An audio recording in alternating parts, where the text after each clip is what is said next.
So good afternoon class. तो class कल हम लोग जो है हम लोग एनालिसिस वाला पार्ट पढ़ रहे थे बेटा स्टैटिस्टिक्स में, और एनालिसिस में हम लोगों ने यूनिवेरिएट एनालिसिस करके बाईवेरिएट एनालिसिस हम लोगों ने स्टार्ट किया था। तो सर बाईवेरिएट एनालिसिस का मतलब क्या होता है भाई? Analysis of two variable is known as bivariate analysis.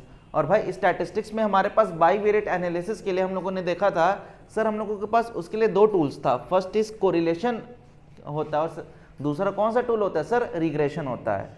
पहला कौन सा टूल है सर? कोरिलेशन, और दूसरा कौन सा है? रिग्रेशन एनालिसिस है। तो सर कल हम लोगों ने कोरिलेशन का चैप्टर स्टार्ट किया था, और हम लोगों ने कल एक इसका बेसिक मीनिंग देखा था कि भाई आखिर कोरिलेशन का मतलब क्या होता है। तो कोरिलेशन का मैंने बताया था कि भाई दो वेरिएबल्स के बीच में क्या रिलेशन स्टैब्लिश हो रहा है, जिसमें क्या होता है सर, एक वेरिएबल डिपेंडेंट होता है और दूसरा वेरिएबल क्या होता है? इंडिपेंडेंट होता है। और दोनों क्या होते हैं भाई? एक दूसरे से रिलेटेड वेरिएबल रहते हैं।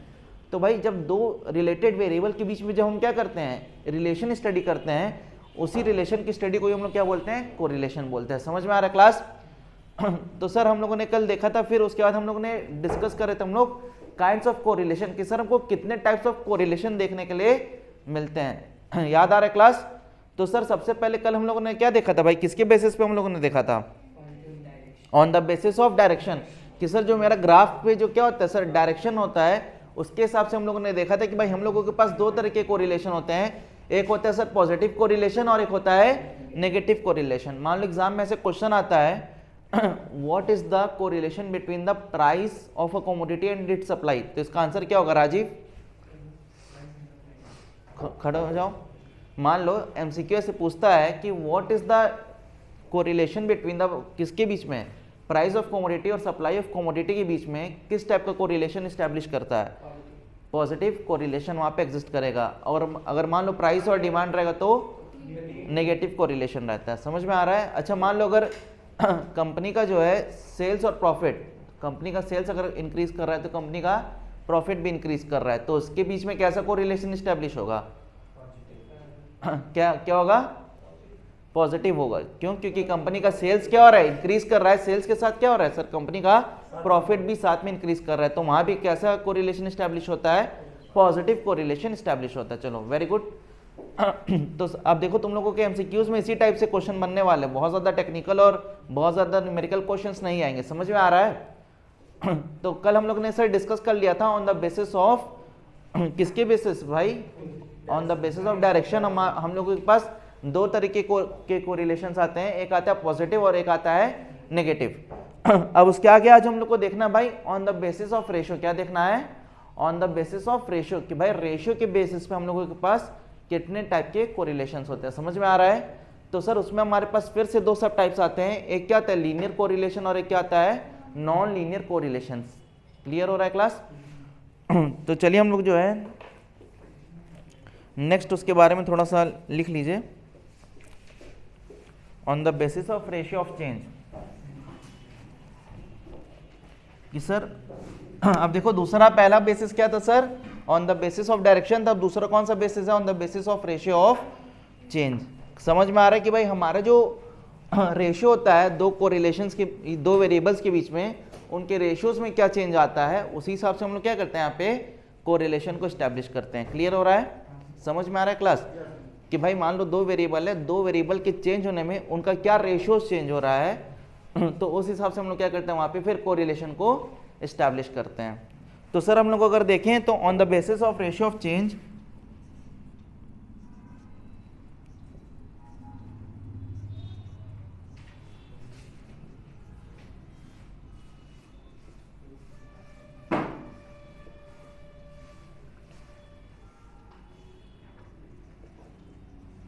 चेंज हो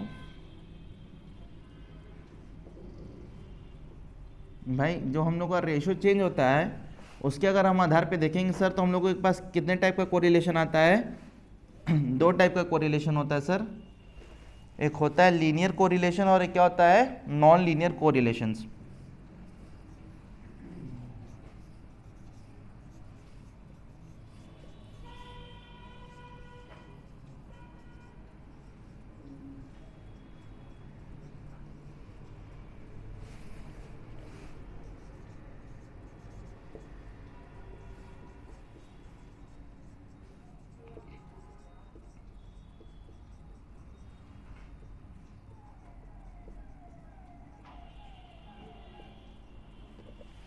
सर तो अब लीनियर और नॉन लीनियर कोरिलेशंस क्या होता है, तो लीनियर कोरिलेशंस के बारे में थोड़ा सा लिखना है यहाँ पे, जैसे हेडिंग दे देना।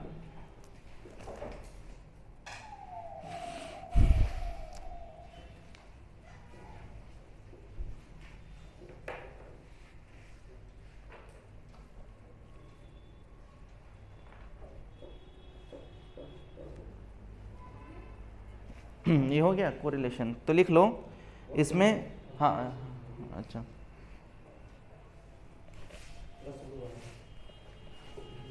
हम यहीं पे लिख दे रहे हैं, ठीक है।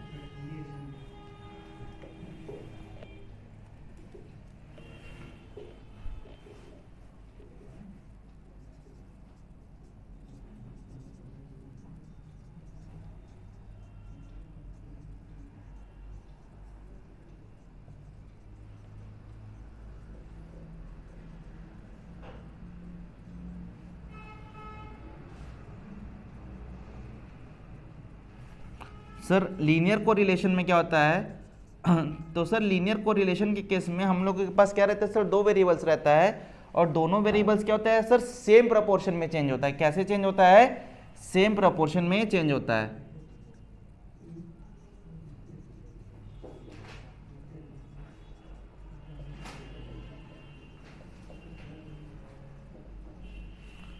तो सर लीनियर कोरिलेशन कब रहेगा सर, जब हम लोगों का जो क्या रहेगा भाई, जो दो वेरिएबल रहेगा वो दोनों क्या होगा, सेम प्रोपोर्शन से क्या होगा भाई, चेंज होगा। जैसे मान लो इसके एक एग्जांपल हम लेते हैं कि मान लो कंपनी का सेल्स अगर क्या हो गया, ईयर ऑन ईयर अगर 10% से ग्रो किया है, तो कंपनी का प्रॉफिट भी क्या हो गया है, ईयर ऑन ईयर 10% से ग्रो कर रहा है। क्लियर हो रहा है। या मान लो कंपनी का मंथली प्रॉफिट पिछले मंथ मान लो सेल्स थी कितनी, मान लो तुम्हारी 1 करोड़ 10 लाख थी, और इस मान लो इस ईयर क्या हो गई, इस ईयर ऐसे इंक्रीज होके 1 करोड़ 20 लाख हो गई। तो उतने ही सेम प्रोपोर्शन से क्या हो गया, हम लोगों का अगर प्रॉफिट भी इंक्रीज होता है, तो वहाँ पे हम लोग क्या बोलते हैं कि हम लोगों का जो कोरिलेशन है, दोनों वेरिएबल्स के बीच का जो रिलेशन है वो लीनियर कोरिलेशन है। समझ में आ रहा है। जैसे इसका जो बेस्ट केस होता है वो होता है, आप लोगों को पता होगा, हम लोग बात करते हैं प्राइस और डिमांड की, तो उसकी एक इलास्टिसिटी होती है जिसको हम लोग बोलते हैं यूनिटरी इलास्टिक। क्या बोलते हैं, यूनिटरी इलास्टिक। कौन सी एक होती है, जब हम लोग जो भी लोग कॉमर्स वाले हैं, मैथ्स वाले हो सकते हैं इनके लिए शब्द थोड़ा नया नया सा हो, बट जो भी कॉमर्स वाले हो, आप लोग एक चैप्टर पढ़ोगे elasticity of demand, elasticity of supply in your micro economics. याद है कि भूल चुके हो, याद है। तो वहाँ पे एक टर्म आता था unitary elastic.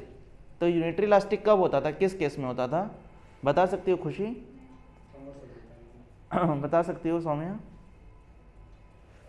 Sir unitary elastic demand कब होती थी, चुप रहोगे, कब होता था यूनिटरी इलास्टिक डिमांड?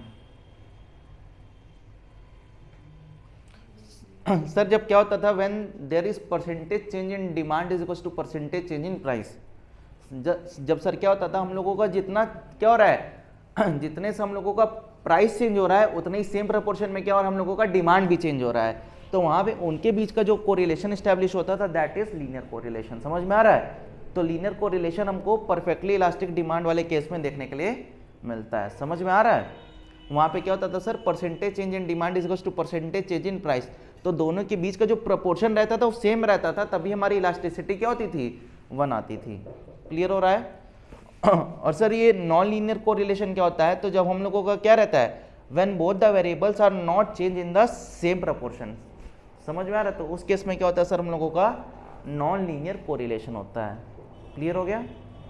चलो तो इसके नीचे एग्जाम्पल अभी ये लिख लिए हो, इसके बारे में भी लिख लो, फिर दोनों का एग्जाम्पल लिख लेना है करके।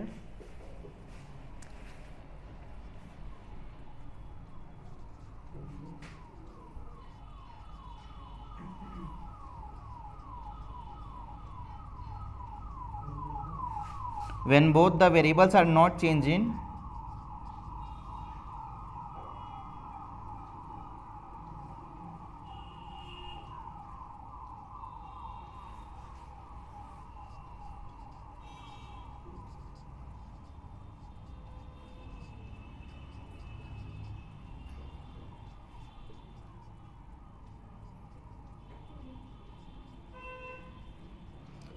in different proportions, प्रपोर्शन समझ लो ना ये, क्योंकि हम लोग यहाँ पे क्या पढ़ रहे हैं, on the basis of ratio. तो भाई इनके जो चेंज होने का रेशियो है इस केस में क्या रहेगा, दोनों वेरिएबल का सेम रहेगा, और इस केस में क्या रहेगा, वो डिफरेंट रहेगा। समझ में आ रहा है? तो सर ऐसे कोरिलेशन को हम लोग क्या बोलते हैं, नॉन लीनियर कोरिलेशन बोलते हैं। और इसमें क्या होता है सर, हम लोग जब इसको क्या करते हैं, ग्राफिकली प्लॉट करते हैं, तो हम लोगों का जो कर्व बनता है वो क्या होता है मतलब जो डायग्राम बनेगा वो नॉन लीनियर बनेगा, नहीं क्या होगा, आड़ा टेढ़ा जाएगा, जिगजैग मैनर में जाता है।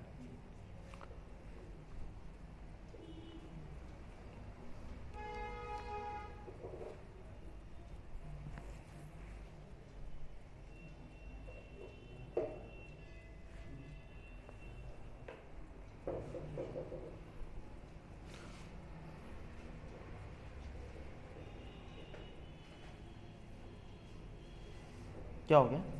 हाँ, हाँ।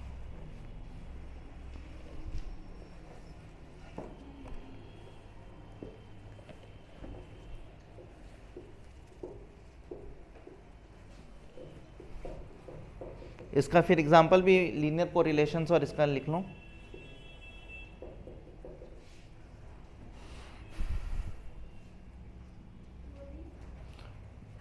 हो गया ये। तो लीनियर कोरिलेशन का एग्जांपल लिखो, if 5% increase in sales, 5% increase in sales of a company leads to 5% rise in net profit of the company। Sir company की अगर सेल्स क्या हो गई 5% से ग्रो करी, तो उतने सेम प्रपोर्शन से क्या हो रहा है, सेम परसेंटेज भी क्या होता है भाई, एक तरह से परसेंटेज रेशो ही तो है।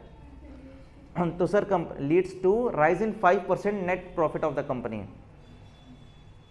सर कंपनी का सेल्स कितने परसेंट से बढ़ा है, 5% से कंपनी का सेल्स अगर ग्रो किया है, तो साथ में क्या हो गया, उतना ही सेम परसेंट से उसका प्रॉफिट भी ग्रो कर गया है। क्लियर हो रहा है? और उसका एक और एग्जांपल लिख सकते हो, 5% लिखो, 5 या 10 लिख लो, 10% rise in price, 10% rise in price, 10% rise in price leads to 10% fall in demand of the commodity, 10% fall in demand of the commodity। यानी सर क्या हो रहा है कि भाई अगर हमारे कंपनी में क्या हो रहा है भाई, कंपनी का अगर मान लो कोई कमोडिटी है, अगर कंपनी ने क्या किया भाई, उसका प्राइस अगर 10% से क्या, हाँ डिमांड ऑफ अ कमोडिटी, यही तो मैंने बोला है, हाँ डिमांड ऑफ अ कमोडिटी। तो भाई यहाँ पे क्या हो रहा है सर, कंपनी का प्राइस 10% से ग्रो कर रहा है, तो उसी के रिस्पेक्ट में क्या हो रहा है भाई, डिमांड भी एक तरफ से 10% से घट रही है। तो जब जो भी लोग इलास्टिसिटी पढ़ोगे, तो भाई इलास्टिसिटी का फॉर्मूला क्या होता था, percentage change in demand divided by percentage change in price. तो यहाँ पे क्या हो रहा है भाई, इलास्टिसिटी का फॉर्मूला क्या होता था, परसेंटेज चेंज इन, हाँ परसेंटेज चेंज इन प्राइस क्या होता था भाई, percentage change in demand divided by percentage change in price या any other factor which affects the demand. अब सेमेस्टर 2 में जब बिजनेस इकोनॉमिक्स पढ़ोगे तो वहाँ पे और क्लियर होगा। तो ये सेम फॉर्मूला होता था। तो वहाँ पे क्या हो रहा है सर, परसेंटेज चेंज इन हमारे क्या है, जो डिमांड है वो कितना परसेंट हो रहा है सर, यहाँ पे वो 10% हो रहा है, और परसेंटेज चेंज इन प्राइस भी कितना है, 10% है। तो दोनों के बीच का जो कोरिलेशन रहेगा वो कैसा रहेगा, वो लीनियर कोरिलेशन रहेगा। समझ में आ रहा है? अब सर नॉन लीनियर कोरिलेशन का एग्जांपल लिख लो, लिखो लिखो 5%, लिखो 5%, हाँ नॉन लीनियर कोरिलेशन का एग्जांपल लिख लो, 5% राइज इन द प्राइसेस, हाँ 5% राइज, इसका नॉन लीनियर कोरिलेशन का एग्जांपल मैं लिखवा रहा हूं, लिखो 5% rise in price of the commodity leads to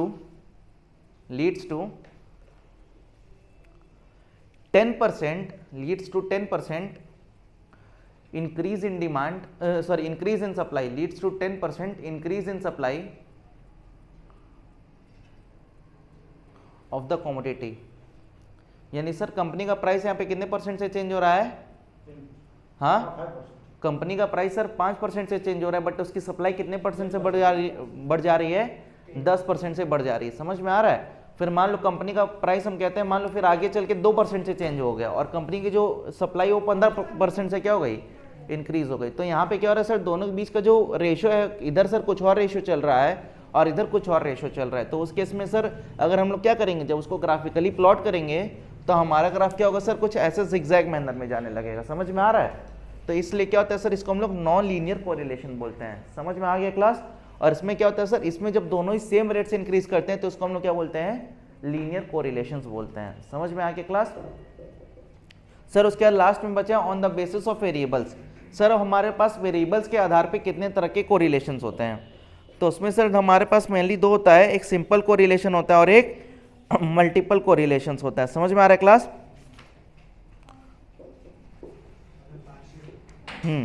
और क्या होता है? पार्शियल कोरिलेशंस भी होता है। हाँ, क्या हो गया?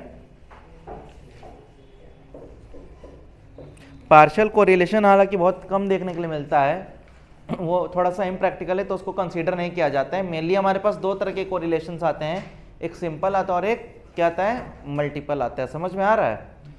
क्योंकि किसके आधार पे होता है सर? ये वेरिएबल्स के आधार पे होता है। तो जहाँ पे क्या होता है सर, दो वेरिएबल्स की स्टडी होती है उसको हम लोग क्या बोलते हैं? सिंपल कोरिलेशन बोलते हैं। और जहाँ पे क्या होता है सर, मोर देन 2 वेरिएबल्स होते हैं, वहाँ पे क्या आ जाता है? मल्टीपल कोरिलेशंस आ जाता है। जैसे इसका एग्जांपल हो गया कंपनी का सेल्स हो गया, कंपनी का कॉस्ट हो गया, कंपनी का प्रॉफिट हो गया। तो वहाँ पे क्या हो गया सर, 3 वेरिएबल्स आ गए और तीनों के बीच में हम क्या कर रहे हैं? कोरिलेशन स्टडी कर रहे हैं। या कंपनी का क्या हो गया, मान लो कंपनी का रेवेन्यू हो गया, रेवेन्यू के साथ सेल्स हो गया, और कोई फैक्टर जो ऐसे, हाँ नहीं, डिमांड और सप्लाई तो बेटा अलग हो जाता है। डिमांड और सप्लाई इस फैक्टर्स में नहीं आते हैं। हाँ, प्राइस ऑफ रिलेटेड गुड्स हो गया। तो ऐसे जो फैक्टर्स होते हैं, हाँ like price of related goods हो गया और उसकी क्या हो गई? क्वांटिटीज का अगर हम लोग क्या करते हैं? कंपैरिजन करते हैं, तो वहाँ भी क्या होता है? वो मल्टीपल कोरिलेशंस होते हैं। समझ में आ रहा है क्लास? तो लिख लो, इसके लिए भी चाहो तो ऐसे एक चार्ट बना लिया जाए।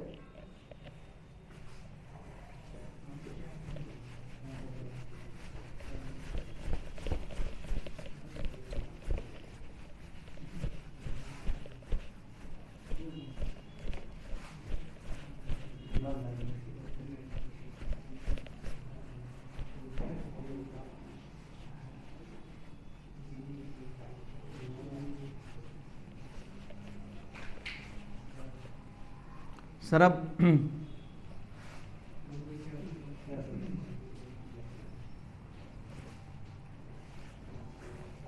Sir on the basis of हम क्या देखने जा रहे हैं? On the basis of variable.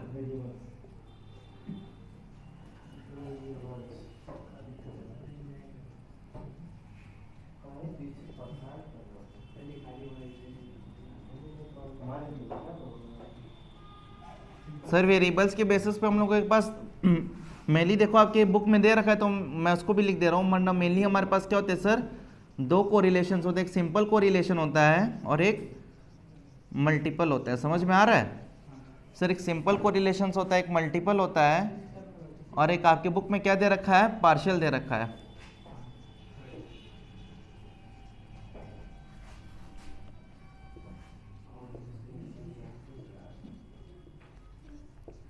तो सर अब हम लोग बात करते हैं भाई सिंपल कोरिलेशंस क्या होता है। तो भाई सिंपल कोरिलेशंस कब होगा सर? जब हम लोग क्या करते हैं, जब दो वेरिएबल्स के बीच में जब स्टडी करते हैं रिलेशंस को, तो उसको सिंपल, क्योंकि देखो क्या on the basis of variables, यानी जितने वेरिएबल्स प्रेजेंट रहेंगे उस आधार पे कितने कोरिलेशंस होते हैं। तो एक सिंपल कोरिलेशन है जहाँ पे क्या आ रहा है, केवल और केवल दो वेरिएबल्स के बीच में हम लोग क्या कर रहे हैं? रिलेशन को स्टडी कर रहे हैं, तो उसको हम लोग क्या बोलते हैं? सिंपल कोरिलेशन बोलते हैं। मल्टीपल कोरिलेशंस में क्या होता है भाई, दो से ज्यादा वेरिएबल्स जब आते हैं तो उसको हम लोग क्या बोलते हैं? मल्टीपल कोरिलेशंस बोलते हैं। और पार्शियल क्या होता है कि बोला जाता है कि भाई मान लो तुम्हारे सामने दो सीरीज आई है, तो या दो वेरिएबल्स हैं, तो उनके बीच में बहुत ही हल्का फुल्का कहीं ना कहीं कोरिलेशन एग्जिस्ट कर रहा है। मतलब जितने भी वेरिएबल्स हैं उनके बीच में पार्शियल कोरिलेशन एग्जिस्ट करता है, तो उसको क्या बोलते हैं हम लोग? पार्शियल कोरिलेशन बोलते हैं। तो जनरली क्या होता है, प्रैक्टिकली अगर देखा जाए तो पार्शियल कोरिलेशन एग्जिस्ट ही नहीं करते, क्योंकि लोग ऐसी चीज़ों को कंपेयर ही नहीं करते हैं जिनके बीच में बहुत ही हल्का फुल्का रिलेशन हो। तो मेनली क्या होता है, सिंपल कोरिलेशंस आते हैं और मल्टीपल कोरिलेशंस आते हैं। समझ में आ रहा है क्लास? तो इसमें क्या होता है, समझ में आ गया ना कि इसका मीनिंग इसमें क्या होता है भाई, अगर दो वेरिएबल्स की केवल सिंपल स्टडी कर रहे हैं तो उसको हम लोग क्या बोलेंगे, सिंपल कोरिलेशन बोलेंगे, और अगर दो से ज़्यादा वेरिएबल्स होंगे तो उसको हम लोग क्या बोलेंगे, मल्टीपल कोरिलेशंस बोलेंगे। समझ में आ गया?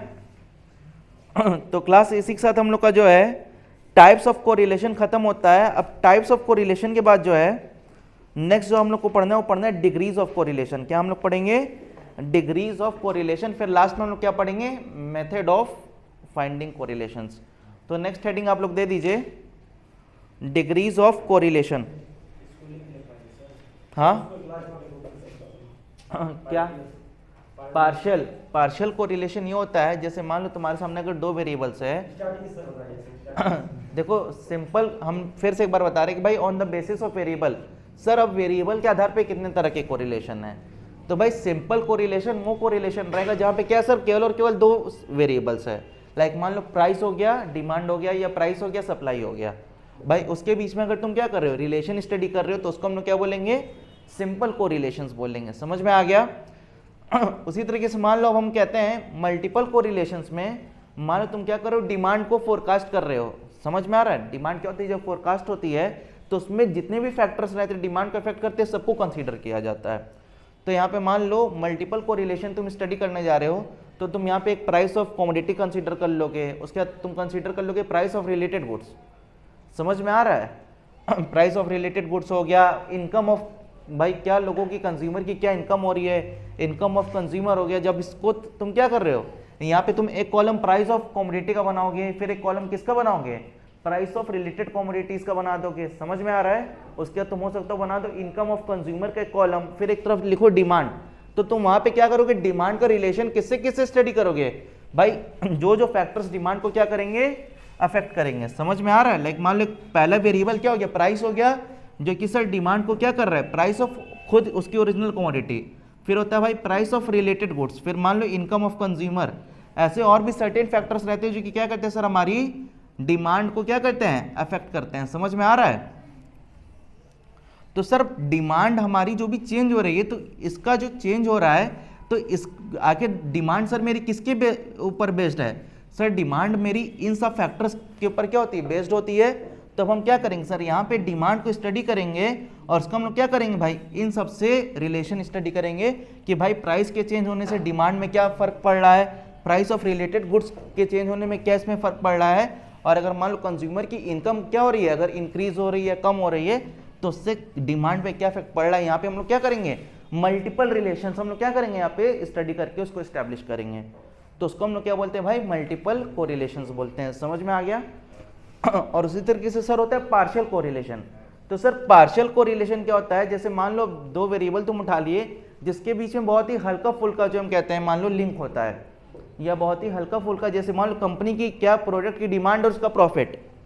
तो हालांकि क्या होता है, डिमांड और प्रॉफिट को कभी ऐसे कंपेयर करके स्टडी नहीं किया जाता है, बट यहाँ पे तुम कर लोगे, तुमको लगेगा उनके बीच में हल्का फुल्का कहीं ना कुछ रिलेशन क्या हो रहा है, एग्जिस्ट कर रहा है। तो उसको हम लोग क्या बोलते हैं, पार्शियल कोरिलेशन बोलते हैं। समझ में आ गया? पार्शियल क्या, हाँ मतलब क्या होता है प्रैक्टिकली ये जल्दी देखने के लिए नहीं मिलता है, मेनली सिंपल कोरिलेशंस और मल्टीपल कोरिलेशंस होते हैं। समझ में आ गया? यानी यहाँ पे क्या होता है सर, दोनों वेरिएबल्स के बीच में रिलेशन क्या होता है, बहुत ही हल्का फुल्का होता है, तो उसको हम लोग क्या बोलते हैं, पार्शियल कोरिलेशंस बोलते हैं। समझ में आ गया? और कुछ डाउट? क्या हो गया,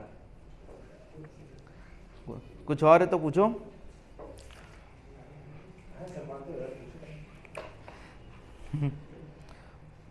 चलो हाँ, बिल्कुल लिख लो।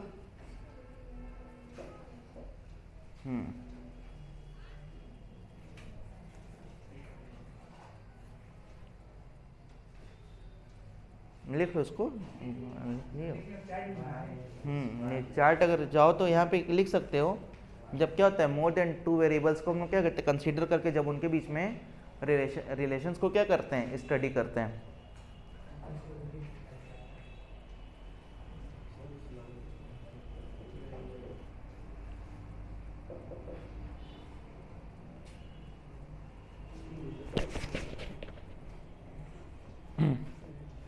जैसे ये हो जाए उसके बाद एक हेडिंग दे देना डिग्रीज ऑफ कोरिलेशन।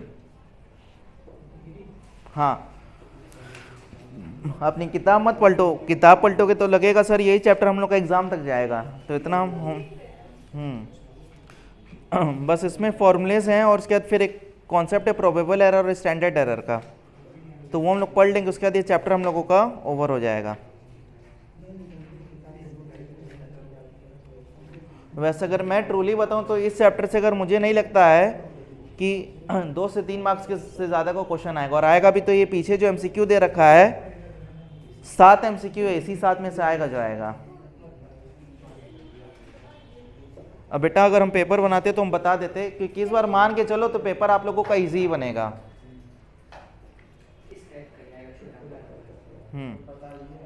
क्या?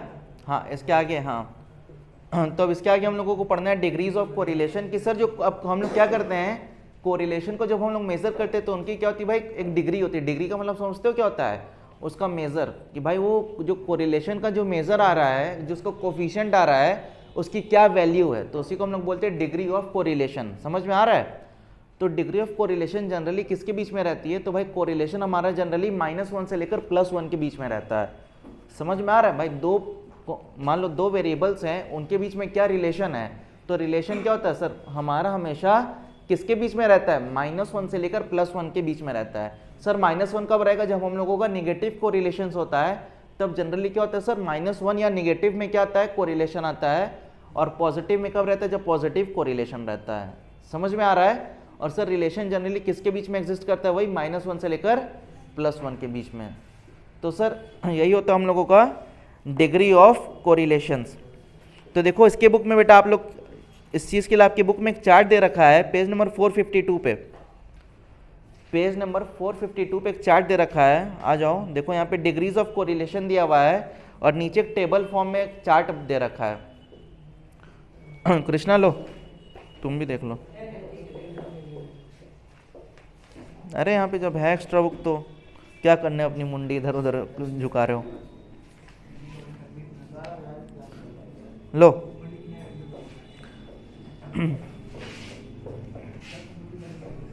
चलो चलो, तो क्लास अब हम लोगों को क्या देखना है, अब हम लोगों को देखना है डिग्रीज ऑफ कोरिलेशन की। भाई कोरिलेशन की डिग्री क्या होती है, तो चलो एक हेडिंग दे दो, लिखो जल्दी से, डिग्रीज ऑफ कोरिलेशन। क्या क्या हो गया? नहीं नहीं, वही सेम चैप्टर है, क्यों क्या हो गया? हम कहें डिग्री ऑफ कोरिलेशन के लिए एक हेडिंग दे दो। हाँ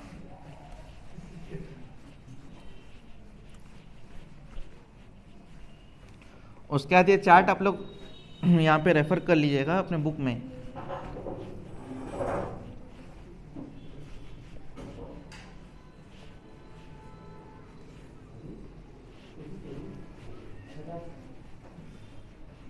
इसको कौन सी डिग्री समझ रहे हो, वो समझ रहे हो क्या सर? ये डिग्री मतलब बीकॉम की डिग्री है,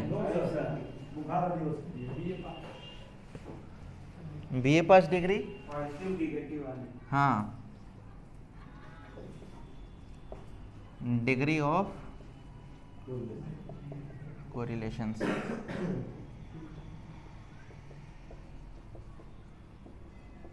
तो भाई इसके बारे में लिख लो, correlation is shown by the, लिखो correlation is shown by the, correlation is shown by the narration, correlation is shown by the notation R, small R होता है भाई। कोरिलेशन को हम लोग किससे नोटेट करते हैं?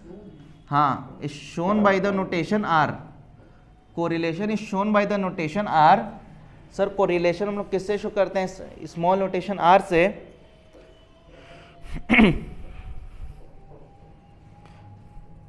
और क्या होता है सर, इसकी जो वैल्यू रहती है कोरिलेशन की, वो हमेशा किसके बीच में रहती है? -1 से लेकर +1 के बीच में। तो सर कोरिलेशन हमेशा किसके बीच में रहता है?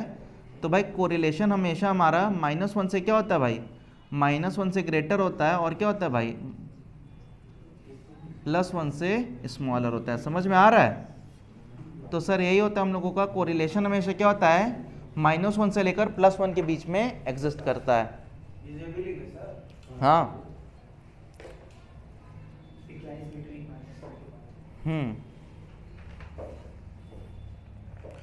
अब देख लो बेटा, ये आपके बुक में यहाँ पे एक चार्ट दे रखा है, ये पेज नंबर 452 पे है। इसके लिए मैं यहाँ पे 452 पे यहाँ पे दे रखा है कोरिलेशन है, उसका क्या दिया है, पॉजिटिव वैल्यू और नेगेटिव वैल्यू। समझ में आ रहा है?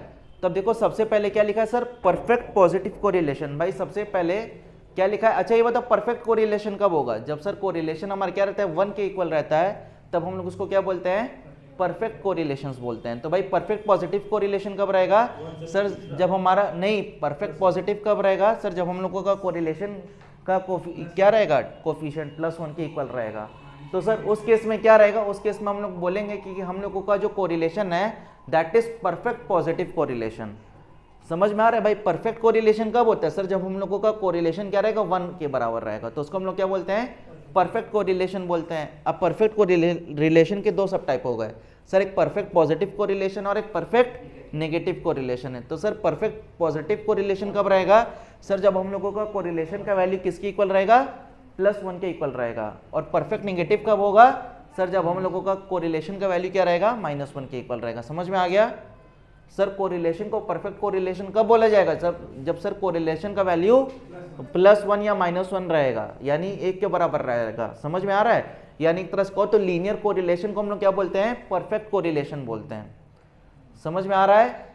तो सर उस केस में क्या होता है, उस केस में भाई अगर नेगेटिव रहेगा तो हमारा परफेक्ट नेगेटिव कोरिलेशन क्या होगा, -1, और परफेक्ट पॉजिटिव के केस में क्या रहेगा, +1। समझ में आ गया? क्लियर हो गया भाई? वहां पे जो r रहेगा वो किसके बराबर रहेगा? अगर r = +1 है तो परफेक्ट पॉजिटिव कोरिलेशन है, r = -1 है तो क्या हो गया, परफेक्ट नेगेटिव कोरिलेशन हो गया। समझ में आ गया? ये क्लियर हो गया भाई? परफेक्ट नेगेटिव और perfect positive I guess clear हो गया होगा सर उसके बाद क्या होता है, उसके बाद होता है हाई कोरिलेशन। क्या होता है, हाई कोरिलेशन। तो सर ये हाई कोरिलेशन कब होता है? जैसे एक होता है, देखो सबसे पहले हम लोग बोलते हैं very high degree of correlation, यानी जो कोरिलेशन है 2 वेरिएबल्स के बीच में वो बहुत ही ज़्यादा हाई है। तो भाई वो देखो पॉजिटिव देखो अब हम बोलेंगे positive very high degree of correlation कब रहेगा? जब हमारी जो रहेगी कोरिलेशन की वैल्यू वो किसके बीच में रहेगी भाई, 0.9 से लेकर 0.99 तक। समझ में आ रहा है सर? जब 0.9 से लेकर 0.99 तक हम लोग की क्या रहेगी, अगर वैल्यू रहेगी कोरिलेशन की, तो उस केस में हम लोग क्या बोलेंगे सर, दैट इज हाई, क्या होगा sir, very high degree positive correlation. और सर अगर वही सेम वैल्यू क्या होगा, अब देखो आपको पता होगा भाई नेगेटिव में क्या होता है, इंटीजर्स पढ़े होगे तो इंटीजर्स क्या होता है, रिवर्स आता है। तो सर अगर वहां पे क्या होगा, -0.99 से लेकर अगर क्या होगा -0.9 तक की अगर वैल्यू रहेगी तो उसको हम लोग क्या बोलेंगे, very high degree negative correlation. समझ में आ रहा है?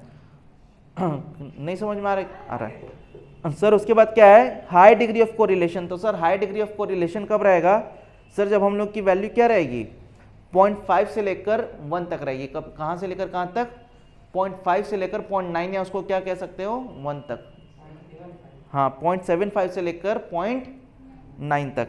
तो सर उस केस में क्या होगा, उस केस में सर जो हम लोगों का हाई डिग्री कोरिलेशन रहेगा वो पॉजिटिव रहेगा। और वही अगर सेम चीज नेगेटिव होती है तो क्या हो जाता है, आप देख रहे हो नेगेटिव में क्या हो जा रहा है, -0.9 से -0.75 तक। तो that will be your negative high degree correlation. समझ में आ रहा है?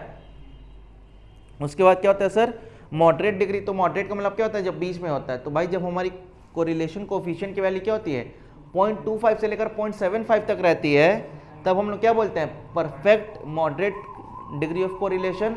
और क्या होता है, जब -0.75 से लेकर -0.25 तक रहती है, तब हम लोग क्या बोलते हैं, हाँ moderate negative moderate degree correlation. समझ में आ रहा है ये चार्ट? तो भाई चार्ट को मैं यहाँ पे रेफर कर दे रहा हूँ। समझ में आ रहा है ना, इसको कैसे स्टडी करना है?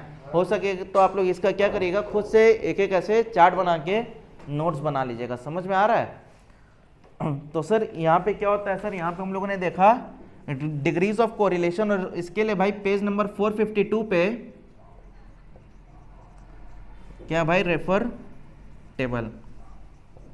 सर वहाँ पे जो ये टेबल दे रखा है डिग्रीज ऑफ कोरिलेशन का, इसको आप लोग जो है देख लीजिएगा। समझ में आ रहा है? अच्छा अगर मान लो क्या सर, उसके बाद हम जो है अगर हम लोग बात करते हैं आगे तो उसके बाद सर होता है अगर नो कोरिलेशन, तो भाई जब जीरो रहता है तो हम लोगों का कोई कोरिलेशन एस्टेब्लिश नहीं करता है। क्या कौन सा चार्ट भाई?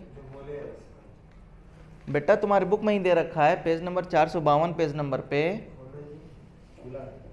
तब से वही तो बता रहे हैं, यहाँ पे क्या लिखे हैं भाई, पेज 452 रेफर टेबल, तो वहाँ पे वही है भाई उसका चार्ट और कुछ नहीं है। समझ में आ रहा है? क्लियर हो गया आदर्श? मतलब सब क्लियर हो गया कि कॉन्सेप्ट क्लियर हो गया? हाँ अच्छा समझ में आ रहा है? तो उसको दिखला दो एक बार, वरना वो घर, हाँ हाँ दिख गया ना। चलो तो भाई अब इसके बाद जब हम लोग को पढ़ना है सर, अब हम लोगों ने कोरिलेशन का देख लो, इतना कहानी हम लोगों ने बात कर ली भाई कि सर सबसे पहले क्या होता है कोरिलेशन, फिर हम लोगों ने इसको क्या देखा भाई कि सर कोरिलेशन की क्या क्या क्या होते हैं, काइंड्स होते हैं, टाइप्स होते हैं, और उसके बाद हम लोगों ने क्या देख लिया, डिग्रीज ऑफ कोरिलेशन देख लिए। सर अब हम लोगों को क्या पढ़ना है, मेथड्स ऑफ मेजरिंग कोरिलेशन, कि सर अब ये जो कोरिलेशन की इतनी भाई 2 दिन से कहानी चल रही है, तो अब सर इस कोरिलेशन को किन किन तरीकों से हम लोग क्या करते हैं, फाइंड आउट करते हैं। आइए अब हम लोग क्या कर रहे हैं, इनके बारे में हम लोग पढ़ने वाले हैं। समझ में आ रहा है क्लास? तो सर सबसे पहले अब हम लोग स्टार्ट कर रहे हैं methods of correlation. Methods of correlation,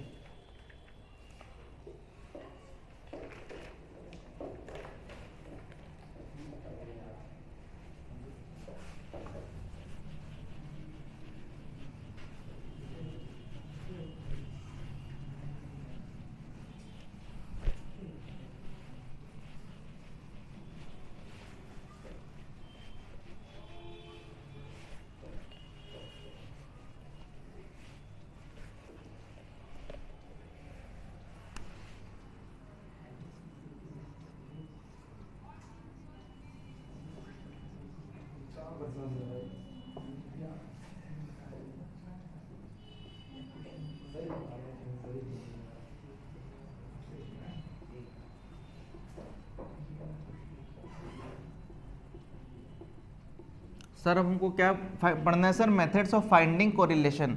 sir अब कोरिलेशन निकालने के लिए हमारे पास कौन कौन से मेथड्स होते हैं, तो आपके बुक में बेटा पेज नंबर 448 पे भी दे रखा है। तो सर हम लोग के पास टोटल कितने मेथड्स होते हैं, 7 मेथड्स होते हैं कोरिलेशंस को फाइंड आउट करने के लिए। कितने मेथड्स होते हैं, 7 मेथड्स होते हैं टोटल कोरिलेशंस को फाइंड आउट करने के लिए। सर सबसे पहले क्या होता है, ग्राफिकल मेथड होता है। क्या होता है सर? सर यानी ग्राफ के हेल्प से हम लोग क्या करते हैं, कोरिलेशन स्टडी करते हैं। अब देखो ग्राफ के बाद क्या आता है सर, स्कैटर्ड डायग्राम आता है। क्या आता है, स्कैटर्ड डायग्राम। कई लोग क्या होता है सर, ग्राफिकल मेथड में और स्कैटर्ड डायग्राम में कंफ्यूज होते हैं, but these are 2 different method. Sir ये ग्राफिकल मेथड अलग होता है, स्कैटर्ड डायग्राम मेथड अलग होता है। समझ में आ रहा है? सर स्कैटर्ड डायग्राम के बाद हम लोग के पास जो आता है, फिर आता है हम लोग के पास कोरिलेशन टेबल भी होता है। हम लोग कार्ल पियर्सन मेथड को भी प्रेफर करते हैं। तो आपके किताब में कोरिलेशन टेबल दिया, तो हम कोरिलेशन टेबल यहाँ लिख दे रहे हैं।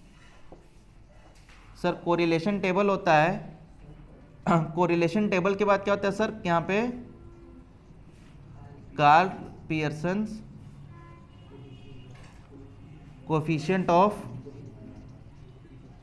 याद है कार्ल पियर्सन का नाम एक जगह और देखे थे, कहाँ देखे थे, स्क्वीनेस में देखे थे ना। और भाई ये बताओ कार्ल पियर्सन कोएफिशिएंट ऑफ स्क्वीनेस को निकालने का क्या फॉर्मूला होता है भाई, किसके आधार पे उन्होंने निकाला था? हाँ किसके आधार पे, एवरेजेस। हाँ अब सर कार्ल पियर्सन का हम लोग क्या पढ़ेंगे, स्पीयरमैन्स। कहोगे सर ये WWE का स्पीयरमैन है क्या, स्पीयरमैन रैंक कोरिलेशन। और सर हम लोग के पास फिर क्या होता है, मेथड्स ऑफ लीस्ट स्क्वायर होता है। समझ में आ रहा है? तो यहाँ पे जगह नहीं तो हम यहाँ पे इधर लिख दे रहे हैं, मेथड्स ऑफ लीस्ट स्क्वायर।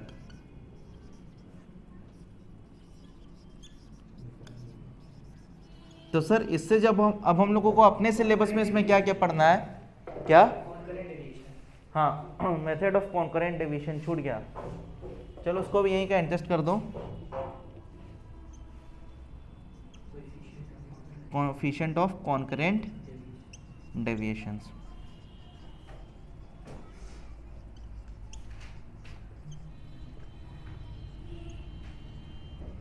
तब हम लोग आपके अगर बीकॉम के सर मतलब इतने सारे मेथड्स हम लोग को पढ़ने हैं, the answer is big no. हम लोगों को इतने सारे मेथड्स नहीं अभी पढ़ने हैं। अभी जो करंट में हम लोगों को पढ़ना है आपके एग्जाम के पॉइंट ऑफ व्यू से सर, उसमें हम लोगों को स्कैटर डायग्राम पढ़ना है।